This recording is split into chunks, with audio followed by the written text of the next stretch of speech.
da reunião. Bom dia a todos. Queria começar cumprimentando a senadora Tereza Leitão e agradecer o convite para a gente poder estar aqui conversando sobre o Plano Nacional de Educação. Cumprimentar em nome da Amabile, nossos colegas de mesa, que também todos que estão participando, nos acompanhando presencialmente ou de forma online. A Associação Nacional das Universidades Particulares tem acompanhado a discussão do PNE com muita atenção. Nós participamos do FNE, participamos da CONAI, participamos das discussões temáticas, porque a gente entende que esse é o principal projeto em discussão no ano 2025. Né? É um projeto que vai definir as diretrizes para os próximos 10 anos de quais caminhos o país quer seguir com a educação. E acho que o texto que veio do Poder Executivo tem muito mérito, tem alguns destaques quando a gente faz a comparação com o Plano Nacional anterior e o atual, que diz respeito ao foco na qualidade da educação. Então, ele traz, de fato, um foco na qualidade, traz também um foco na regionalidade, buscando trazer os dados estratificados por estado, o que é importante para a gente conseguir endereçar, de fato, as metas amplas. E ele segue muito o modelo do Plano Nacional que foi apresentado anteriormente. Né? Eu acho que alguns pontos que ainda podem ser aperfeiçoados têm a ver com as metas que estão definidas e como elas podem ser, de fato, atingíveis e mais objetivas. Então, se a gente conseguir estabelecer metas tanto no meio do caminho, metas que a gente pretende atingir daqui a 5 anos, para quando tiver os 10 anos a gente conseguir chegar à conclusão do plano, a gente vai, de fato, cumprir com o que se for proposto, e também metas que sejam mais factíveis. A gente tem alguns exemplos aqui, eu vou discorrer um pouco mais dos objetivos 13, 14 e 15, que dizem respeito mais ao ensino superior, mas também acho que 2 pontos gerais antes de entrar nos específicos, que a gente traz, de fato, uma série de responsabilidades para órgãos como INEP, regulação, MEC e outros. Tem que pensar também como que se dá o fortalecimento desses órgãos para que eles consigam cumprir com essas novas frentes de atuação e medidas que estão sendo propostas. E também o Tribunal de Contas da União tem feito um trabalho muito bom no acompanhamento de políticas públicas. Ele pode, de fato, ajudar na parte de controladoria com os dados e indicadores que estão sendo apresentados. O PNE atual, que está sendo proposto, ele está com 18 objetivos, 58 metas e 252 estratégias.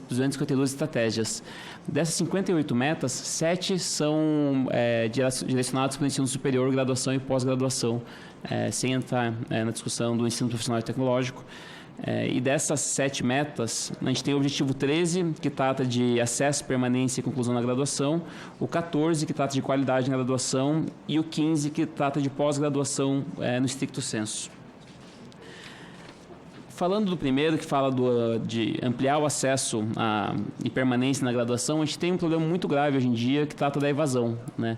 É um problema que atinge não só o setor particular quanto o público. Temos uma média de 50% de evasão no ensino superior. O que é bastante grave. Nas instituições públicas chega a 40%, nas particulares com ED chega a 60%, o que mostra que está ocorrendo uma desistência muito grande dos alunos ao longo do tempo, e acho que esse é um dos grandes desafios para a gente conseguir ampliar a quantidade de alunos que estão acessando. Ficamos de 2015 a 2022 com 10 milhões de alunos no ensino superior, sem conseguir ampliar. Então, a gente está tendo uma dificuldade, de fato, de conseguir com que os alunos ingressem no ensino superior e, após conseguir superar esse desafio de ingressar no superior, que eles continuem e consigam concluir os seus cursos e atividades. O texto traz uma série de sugestões, estratégias para conseguir reter esse aluno e fazer com que ele continue, e olhando do lado de bolsas, incentivos e outras formas de melhoria, acho que que a gente pode discutir é a respeito do ProUni e do FIES. Né? O ProUni e o FIES são 2 programas de extrema importância para o acesso e inclusão no ensino superior, que vem tendo desafio na sua implementação. Né? A gente não tem conseguido preencher todas as bolsas do ProUni, que estão sendo ofertadas, e quando a gente fala do FIES, a gente vê ano a ano uma queda na quantidade de alunos que estão, de fato, usufruindo do benefício.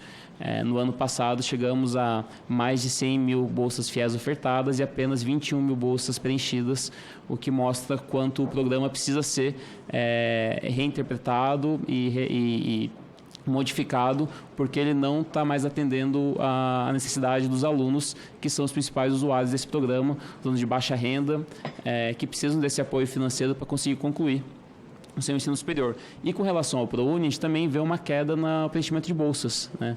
Aí talvez a gente possa discutir quais os motivos que levam nessa situação, mas a gente vê cursos que têm uma demanda muito grande por bolsas e acaba, de fato, faltando bolsas para conseguir atender essa demanda, e outros cursos em que sobram muitas bolsas e acabam ficando vagas o que está sendo disponibilizado. Então, acho que são 2 programas que precisam ser reavaliados e reinterpretados. Acho que a gente tem conseguido cumprir com o seu propósito, mas eles precisam ser melhorados para garantir a sua continuidade, que a gente de fato consiga cumprir com o seu objetivo de aumentar o acesso e permanência no ensino superior.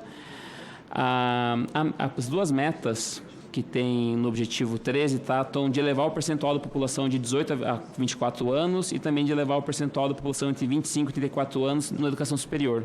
As 2 são 40%.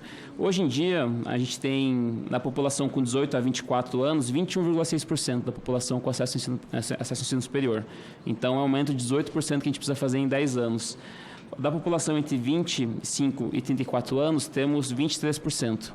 Então, é um salto grande para a gente dar nesses 10 anos, até porque é moroso esse processo, né? Como a gente vai conseguir incluir mais alunos, garantir com que eles fiquem, para a gente chegar a esses dados que estão sendo propostos. E a terceira meta desse objetivo é elevar a quantidade de alunos que estão concluindo o ensino superior para atingir 1.650.000 titulações anuais, sendo 300.000 no segmento público. Em 2023, a gente teve 1.374.000 conclusões de ensino superior, sendo 250.000 no ensino público. Então, a gente está propondo que em 10 anos a gente vai ter um aumento de 10% na quantidade de alunos concluindo o ensino superior. Também é uma meta bastante desafiadora se a gente não tiver um foco muito grande nessa ação, porque o aluno que está entrando hoje ele vai se formar daqui a 4, 5 anos e assim vai. Então, se a gente quer aumentar de fato esses 20%, a gente tem que pensar em medidas rápidas a serem implementadas na continuidade desses alunos na graduação e no ensino superior. Avançando para a segunda meta, que fala sobre qualidade na educação, ela tem como objetivo garantir a qualidade de cursos de graduação nas instituições de ensino superior. E tem como primeira meta garantir que toda oferta de graduação atenda aos padrões nacionais de qualidade da educação superior. Essa é uma meta que ela podia ser mais objetiva, mais específica do que a gente está propondo quando a gente fala que todos os cursos têm que atender com os padrões nacionais de qualidade.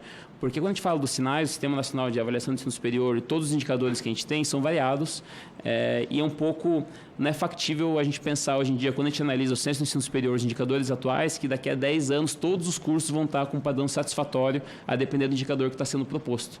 Então, talvez pudesse propor, de fato, uma avaliação, um número, quantos cursos existem atualmente, quantos a gente consegue daqui a 5 anos, quantos até 10 anos, para a gente ter algo mais tangível, porque até pela forma como os indicadores são feitos, existe uma dispersão ao redor das notas que dificilmente a gente vai ter todos no padrão de qualidade. Então, talvez seja melhor entender qual é o objetivo dessa meta e tornar ela mais tangível e mensurável para ela, de fato, ter um efeito significativo.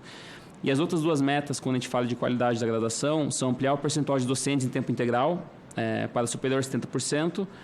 Essa é uma meta que também é desafiadora, né? A gente teve em 2020 um aumento tanto na pública quanto na privada, mas acho que varia muito também do tipo administrativo, do plano pedagógico e como isso impacta também a operação e funcionamento das instituições e remete também a um ponto que a gente traz no outro. Essas 2 metas que falam da ampliação do tempo integral e da ampliação da proporção de mestres e doutores nos remete também à questão de acesso ao ensino superior e permanência, né? A gente sabe que a gente tem um desafio no Brasil muito grande com relação à questão financeira para os alunos poderem estudar. 90% dos alunos que estão na rede particular de ensino são das classes C, D e E. 80% primeiro da família está cursando ensino superior. Muitos deles responsáveis por pagar a sua mensalidade. E quando a gente traz propostas de aumento de tempo de educação integral e também da proporção de mestres e doutores, tem um impacto que pode impactar no custo, no acesso. Isso leva a outras questões que causam um efeito em cadeia. Mas acho que são pontos que vieram do outro PNE e que teve um avanço e que está propondo que esse avanço continue, né?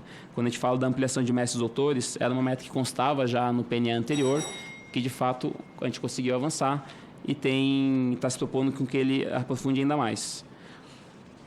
E se a gente falar só sobre o terceiro objetivo, que fala sobre a questão da pós-graduação, que é ampliar a quantidade de mestres e doutores, também é uma meta que precisa ser vista quais são as ações a serem implementadas, porque a gente tem visto ao longo dos anos uma queda na quantidade de universidades e um aumento na quantidade de centros universitários e faculdades.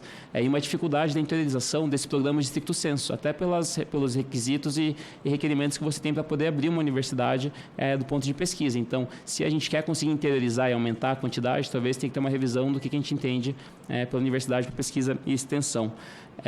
E aí, no último ponto, várias estratégias fazem muito sentido, foram importadas do plano anterior, mas talvez tangibilizar melhor o que a gente quer daqui a 5 anos com essa meta, para daqui a 10 anos a gente conseguir garantir que a gente avançou no caminho adequado.